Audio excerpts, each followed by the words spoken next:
천사 찬송하기를 거룩하신 구주께 영광 돌려보내세. 구주 오늘 나셨네. 크고 작은 나라들 기뻐하라 하여라.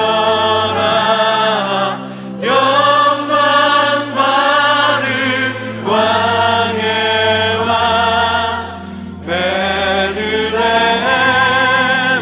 나신 주. 영광 받을 왕의 왕 베들레헴에 나신 주.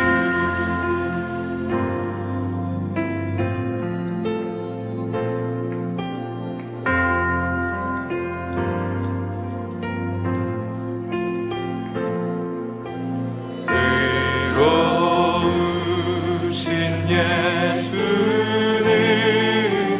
평화의 왕이시고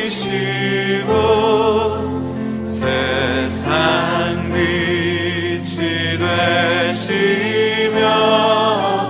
우리 생명 되시네. 죄인들을 불러서 거듭나게 하시고 영생하게 하시니 함께 찬양하여라.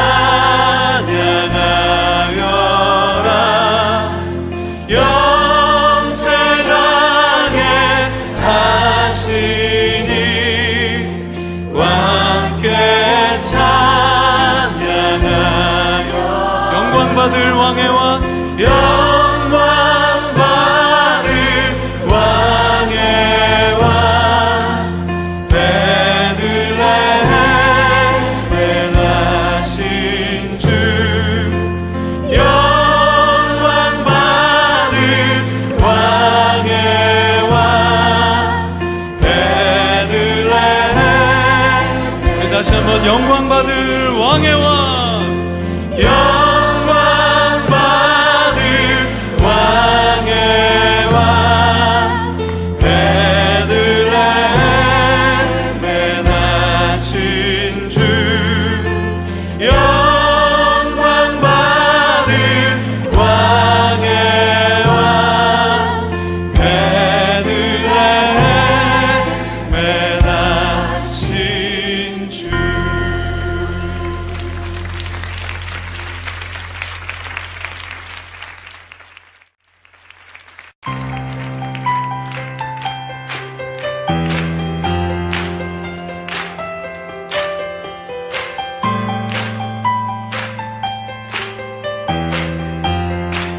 주의 나심을 선포합니다.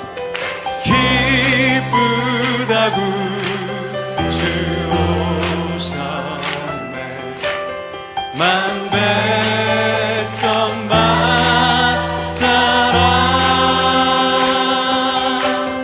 온 교회여 다 일어나 다 찬양하여라. 다 찬양하여라. 다 찬양 찬양하여라.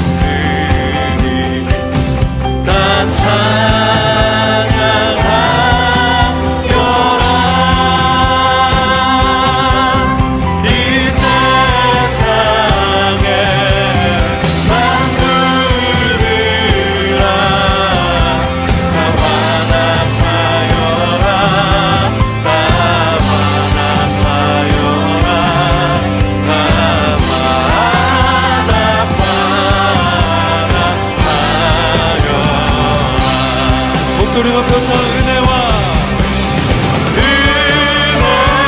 진리 되신 주 다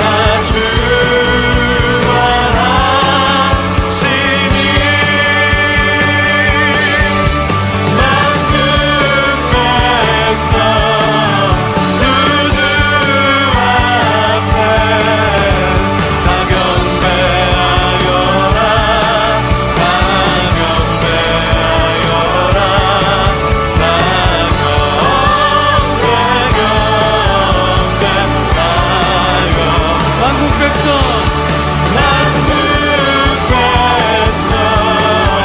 그 주 앞에 다 경배하여라 다 경배하여라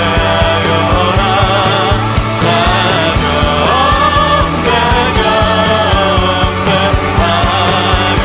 만국 백성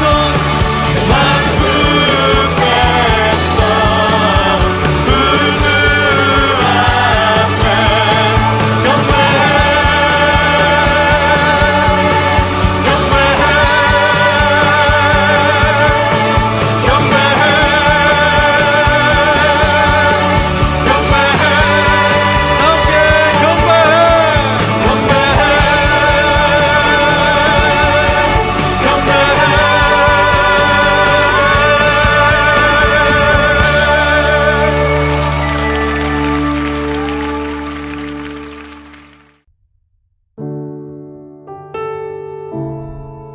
하나님 안녕하세요. 또 서진이입니다. 저는 궁금한 게 많습니다. 하나님, 세상은 어떻게 생겼나요?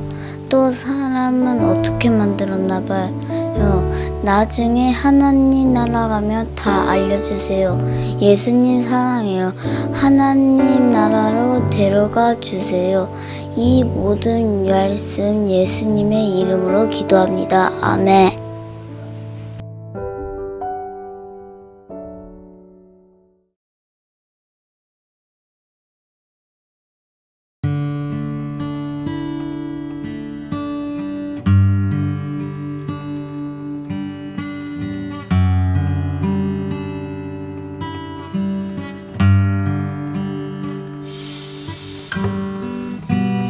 나의 소망 되신 주를 바라봅니다. 다시 오실 나의 왕 예수 주를 기다립니다. 나의 소망 되신 주를 바라봅니다.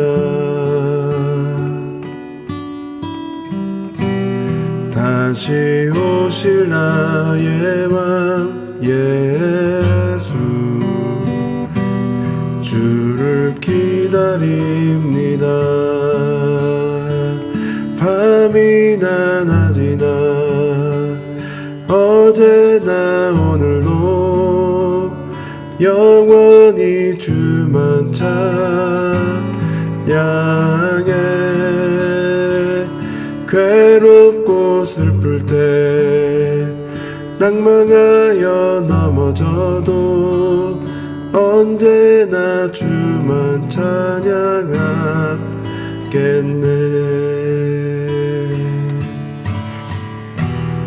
나의 소망 되신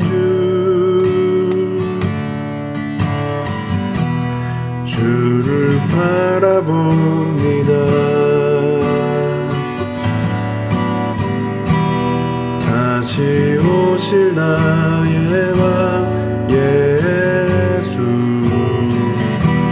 주를 기다립니다.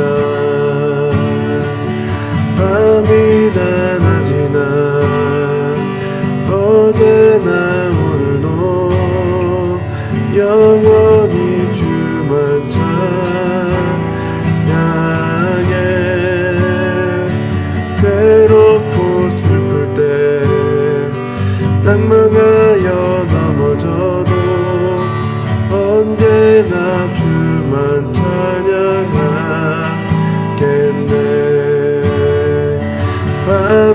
낮이나 어제나 오늘도 영원히 주만 찬양해.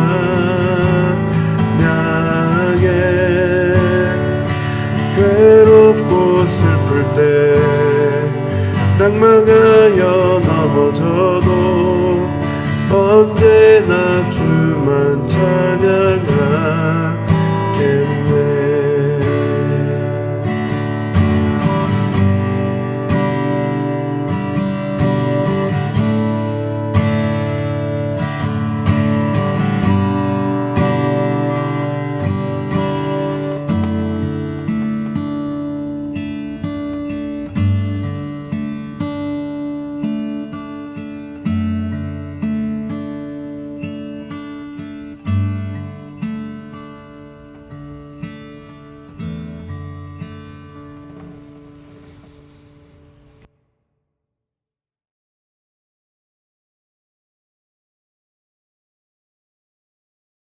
사람이 혼자 사는 것이 좋지 아니하니 내가 그를 위하여 돕는 배필을 지으리라. 여호와 하나님이 흙으로 각종 들짐승과 공중에 각종 새를 지으시고 아담이 무엇이라고 부르나 보시려고 그것들을 그에게로 이끌어 가시니 아담이 각 생물을 부르는 것이 곧 그 이름이 되었더라. 아담이 모든 가축과 공중의 새와 들의 모든 짐승에게 이름을 주니라. 아담이 돕는 배필이 없으므로 여호와 하나님이 아담을 깊이 잠들게 하시니 잠들매 그가 그 갈빗대 하나를 취하고 살로 대신 채우시고 여호와 하나님이 아담에게서 취하신 그 갈빗대로 여자를 만드시고 그를 아담에게로 이끌어오시니 아담이 이르되 이는 내 뼈 중에 뼈요 살 중에 살이라. 이것을 남자에게서 취하였은즉 여자라 부르리라.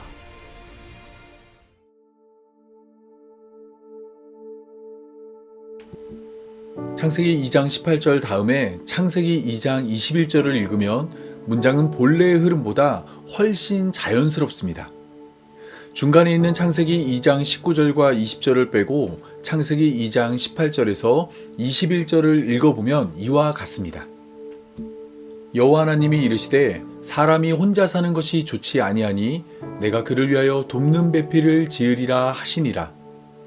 여호와 하나님이 아담을 깊게 잠들게 하시니 잠들매 그가 그 갈빗대 하나를 취하고 살로 대신 채우고.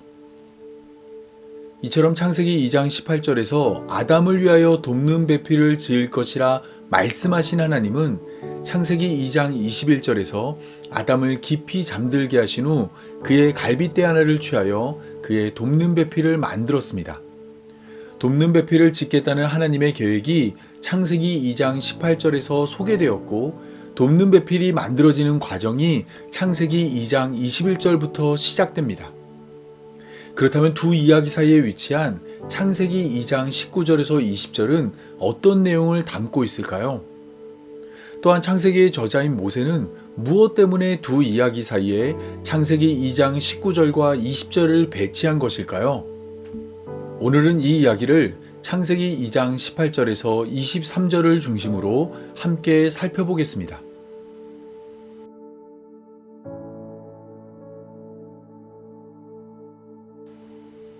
창세기 1장을 통해 천지와 만물을 창조하신 하나님은 천지와 만물이 만들어질 때마다 하나님의 보시기에 좋았다 말씀하였습니다.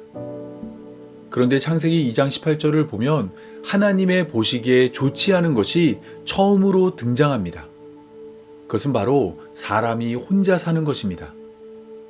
삼위일체로 홀로 존재했던 하나님은 그의 형상으로 지음받은 아담이 혼자 살아가는 것을 좋지 않게 생각했습니다. 누구보다 혼자 있는 것의 의미를 잘 알고 계신 분이기에 아담에게 돕는 배필이 필요하다 생각했습니다. 돕는 배필에 대해서는 여러 가지 해석이 존재합니다. 게마트리아를 사용해 한우카의 촛대인 메누라로 돕는 배필을 이해하는 자도 있고 남성의 우월성을 드러내는 표현으로 돕는 배필을 이해하는 자도 있으며 이와 반대로 남녀의 동등성을 돕는 배필에서 찾는 자도 있고 원어적인 의미를 바탕으로 신약의 성령으로 돕는 배필을 이해하는 자도 있습니다. 많은 사람들이 각자의 입장과 신학에 따라 돕는 배필을 다양하게 이해합니다. 하지만 문맥을 통해 살펴보면 돕는 배필은 혼자 있는 아담과 하나 될 자로 나타납니다. 아담은 그의 돕는 배필을 만나자 내 뼈 중에 뼈요 살 중에 살이라 말하였고 그의 이름을 남자에게서 취하였은즉 여자라 이름하였습니다. 여자를 창조한 하나님도 남자가 부모를 떠나 그의 아내와 합하여 둘이 한 몸을 이룰지로다 라고 말하였습니다. 하나님도 남자와 여자가 한 몸을 이루는 것에 초점을 맞추었습니다. 창세기의 저자인 모세의 해설도 같은 말을 합니다. 아담과 그의 아내 두 사람이 벌거벗었으나 부끄러워하지 아니하였다 말하므로 두 사람이 서로를 하나로 여겼다 말하였습니다. 때문에 돕는 배필은 아담과 하나 되는 존재로 이해되어야 합니다. 하나님은 아담이 혼자 살아갈 땐 그 모습이 좋지 않다 말씀하였지만 아담이 그의 아내와 함께 한 몸이 되었을 땐 하나님의 보시기에 심히 좋았다 말씀하였습니다. 아담이 그의 아내와 합하여 한 몸으로 살아가길 원했고 아담이 그의 아내와 한 몸으로 살아가자 그 모습을 기뻐하신 것입니다.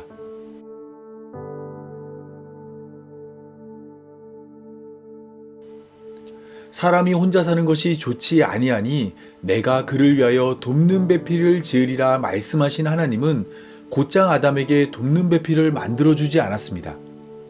각종 들짐승과 각종 새를 아담에게로 이끌어 아담이 무엇이라 부르는지 살펴보았습니다. 그리고 아담이 각 생물을 부르는 대로 각 생물의 이름이 결정되었습니다. 고대 근동사회에서 이름을 짓는다는 것은 특별한 의미를 지닙니다. 이름을 짓는 자가 이름을 부여받은 자의 소유권과 통치권을 행사하는 주인이 되기 때문입니다. 창세기 1장을 보면 하나님은 낮과 밤과 하늘과 바다와 땅을 창조하며 그것들의 이름을 지어주었습니다. 하나님이 낮과 밤과 하늘과 바다와 땅의 주인이라 말하고 있는 것입니다. 사람의 이름을 바꿔주는 것도 이러한 내용을 배경으로 합니다. 하나님은 아브라함의 이름을 아브라함으로 바꿔주었고 사레의 이름을 사라로 바꿔주었으며 야곱의 이름은 이스라엘로 바꿔주었습니다. 이 일을 통해 하나님이 그들을 다스리는 주인임을 드러낸 것입니다. 때문에 아담이 다른 피조물의 이름을 지어주었다는 것은 아담이 그들의 주인이란 것을 나타내는 행동입니다. 창세기 1장 26절에서 28절을 보면 하나님은 아담이 생육하고 번성하여 땅에 충만하길 원했고 땅을 정복하여 모든 생물을 다스리게 하였습니다. 이러한 다스림의 시작이 다른 피조물의 이름을 짓는 일로 나타난 것입니다. 물론 사람이란 존재는 다른 피조물을 다스리는 것만으로 만족하지 않습니다. 창세기 11장 4절을 보면 시날 평지에 모인 사람들은 우리가 흔히 바벨탑이라 말하는 성과 탑을 쌓았는데 이때 그들의 목표 중 하나가 그들의 이름을 내는 것이었습니다. 여기서 낸다라는 단어는 천지창조에 등장하는 단어로 만들다의 의미를 지닌 단어입니다. 이 단어를 사용하여 사람들은 스스로의 이름을 만들려 했습니다. 다른 피조물의 주인만 아니라 자신의 삶도 자신이 주인이 되겠다 말한 것입니다. 하지만 창세기 5장 1절에서 2절을 보면 사람에게 이름을 부여한 분은 하나님입니다. 하나님은 사람을 창조하실 때에 하나님의 모양대로 사람을 지으시되 남자와 여자를 창조하셨고 그들이 창조되던 날에 하나님이 그들에게 복을 주어 그들의 이름을 사람이라 부르셨습니다. 낮과 밤과 하늘과 바다와 땅의 이름을 지은 하나님이 사람의 이름도 지어 사람의 주인이 되신 것입니다. 그러므로 사람이란 존재는 스스로의 삶의 주인이 아닙니다. 아무리 노력해도 그들이 만든 탑은 하나님의 보시기에 낮고 낮아 하나님이 내려와야만 했습니다.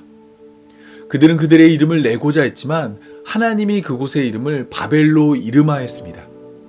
하나의 언어로 하나의 계획을 세워 스스로 주인이 되려 했지만 결국에는 하나님이 주인이란 사실만 드러난 것입니다.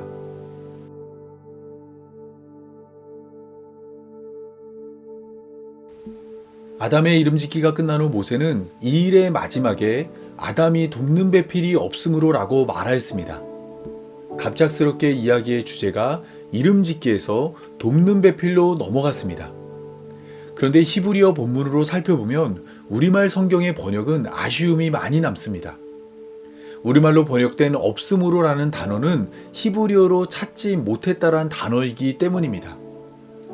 없음으로와 찾지 못했다는 단어는 비슷한 것 같지만 문맥과 연결하여 해석하면 큰 차이를 보입니다. 아담이 돕는 배필이 없었다는 해석은 아담의 이름짓기와 연결고리가 없지만 아담이 돕는 배필을 찾지 못했다는 해석은 아담의 이름짓기와 깊이 연결되기 때문입니다. 아담이 돕는 배필이 없음으로가 아닌 아담이 돕는 배필을 찾지 못함으로로 해석하면 아담의 이름짓기는 아담이 돕는 배필을 찾는 과정이 됩니다. 아담에게 돕는 배필을 쥐어주기 전 아담에게 다른 피조물의 이름을 짓게 한 것입니다. 아담은 하나님의 뜻을 따라 하나님이 이끌어온 피조물의 이름을 하나하나 지어주었습니다. 이름을 짓는다는 행위는 대상을 자세히 살펴야 할 수 있는 행동입니다. 다른 피조물의 생김새와 울음소리 그리고 특징과 특성을 면밀히 살펴야만 합당한 이름을 부여할 수 있습니다. 때문에 아담은 다른 피조물의 이름을 지으며 그들을 자세히 관찰했습니다. 그 결과 아담은 놀라운 사실 하나를 깨달았습니다. 그것은 바로 이 세상에는 자신의 돕는 배필이 없다는 사실입니다. 창세기 1장을 배경으로 이 날을 살펴보면 아담이 다른 피조물의 이름을 지어준 날은 여섯째 날입니다. 첫째 날의 빛을 시작으로 여섯째 날까지 낮과 밤과 하늘과 바다와 땅에는 하와를 제외한 모든 피조물이 창조되었습니다. 하지만 그들 중에는 아담의 돕는 배필이 되어 아담과 하나 될 자가 없었습니다. 코끼리처럼 덩치 큰 동물도 아담의 돕는 배필이 아니었고 곰처럼 힘이 센 짐승도 아담의 돕는 배필이 되지 못했으며 원숭이처럼 아담과 비슷하게 생겨도 그는 아담의 돕는 배필이 아니었습니다. 하늘의 새는 물론이고 땅 아래 작은 생물까지 모두 살폈으나 이 땅에는 아담의 돕는 배필이 없었습니다.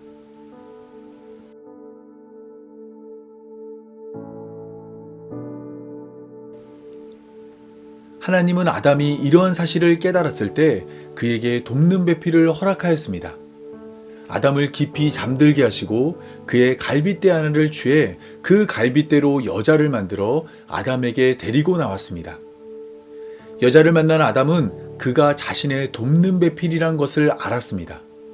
수없이 많은 피조물을 살피며 그들의 이름을 지어줬지만 그들에게서 발견할 수 없던 자신의 모습을 발견했기 때문입니다. 그래서 아담은 자신과 같은 여자를 향해 내 뼈 중에 뼈요 살 중에 살이라 말하였습니다.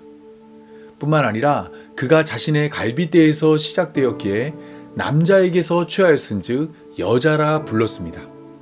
다른 피조물의 이름을 지으며 그들과 하나 될 수 없다는 것을 깨달은 아담이 드디어 자신과 하나 될 돕는 배필을 만나게 된 것입니다.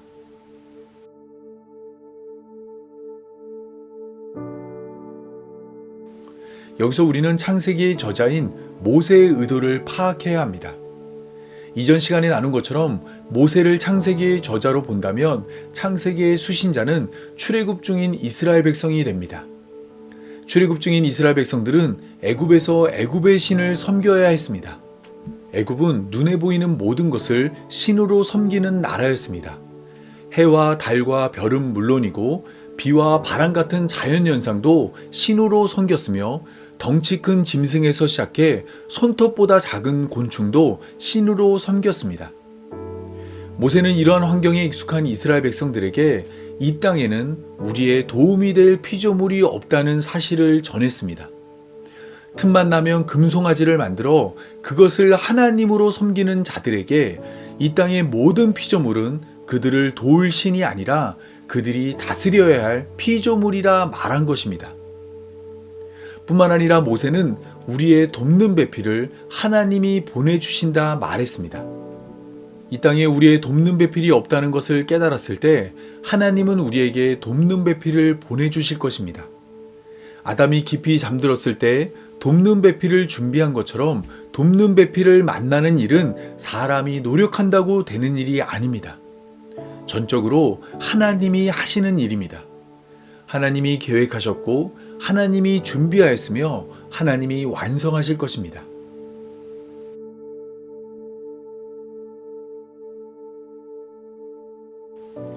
이 땅에 오신 예수님은 하나님이 계획하셨고 하나님이 준비하였으며 하나님이 완성하실 우리의 도움입니다. 시편 121편은 내가 산을 향하여 눈을 들리라 나의 도움이 어디서 올까? 나의 도움은 천지를 지으신 여호와에게서로다 라고 말하였는데 여기서 말하는 여호와께로부터 나오는 도움은 이 땅에 오신 예수님입니다. 예수님은 우리를 돕기 위해 이 땅에 오셨습니다. 성경이 계속해서 말하고 있는 것처럼 사람이란 존재는 결코 하나님의 뜻을 행하여 하나님의 나라가 되지 못하기에 하나님으로 우리에게 오신 예수님이 하나님의 뜻을 행하여 우리를 하나님 나라로 인도하십니다. 스스로의 힘으로 들어갈 수 없는 하나님의 나라를 예수님의 은혜로 들어가게 하십니다. 예수님은 이 일을 위해 십자가에 달려 죽으셨습니다. 누구도 우리의 돕는 배필이 되지 못하므로 우리의 죄를 자신의 죄로 여기지 않을 때 내 이웃을 내 몸처럼 사랑하라 말씀하신 예수님이 우리의 돕는 배필이 되어 우리의 죄를 자신의 죄로 여겨 십자가에 달려 죽으셨습니다. 죄는 우리가 지었지만 예수님이 대신 죄의 값을 지불하심으로 우리를 죄에서 자유롭게 하였습니다. 우리가 하나님의 말씀 앞에 벌거벗은 것처럼 모든 죄악을 드러내도 부끄러움을 당하지 않도록 예수님이 우리의 죄를 대속하였습니다. 예수님이 십자가에 달려 죽으심으로 사망에 이르러야 할 우리가 생명을 얻은 것입니다.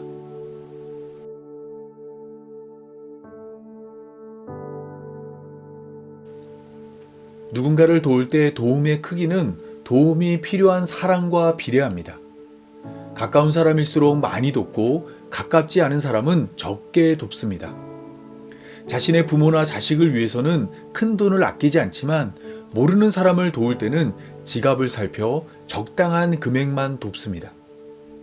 바울은 이러한 사람들의 마음을 살펴 의인을 위하여 죽는 자가 쉽지 않고 선인을 위하여 용감히 죽는 자가 혹 있거니와 우리가 아직 죄인 되었을 때 그리스도께서 우리를 위하여 죽으심으로 하나님께서 우리에 대한 자신의 사랑을 확증하였다 말하였습니다. 의롭고 선한 일을 위하여 죽는 것이 쉽지 않은 세상에서 우리가 믿는 예수님은 우리가 여전히 죄인이었지만 우리를 위하여 죽으심으로 하나님이 우리를 얼마나 사랑하는지 확증하였다 말한 것입니다. 우리는 바로 이러한 도움을 받은 자입니다.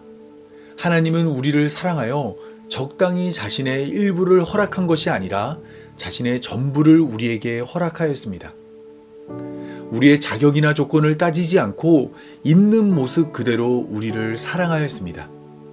누구도 도울 수 없는 우리의 구원을 예수님의 생명으로 도우셨습니다. 다른 이로서는 구원에 이를 수 없나니 천하 사람 중에 구원을 받을 만한 다른 이름을 우리에게 주신 일이 없습니다. 오직 예수 그리스도만 우리의 도움이며 예수 그리스도만 우리의 구원입니다.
하나하나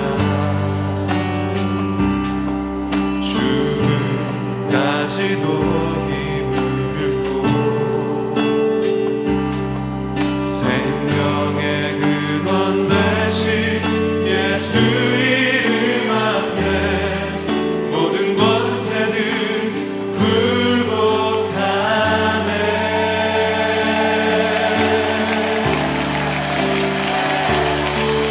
예수 이름 높이세 능력의 그 이름 예수 이름 높이세 구원의 그 이름 예수 이름을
이제는 우리를 위해 십자가로 걸어가신 예수님의 은혜와 하나밖에 없는 아들도 아끼지 않은 하나님의 사랑과 언제나 우리와 함께하는 성령의 인도하심이 말씀으로 예수님을 깨닫고 증거하길 원하는 모든 성도들과 영원토록 함께하길 간절히 축원하옵나이다.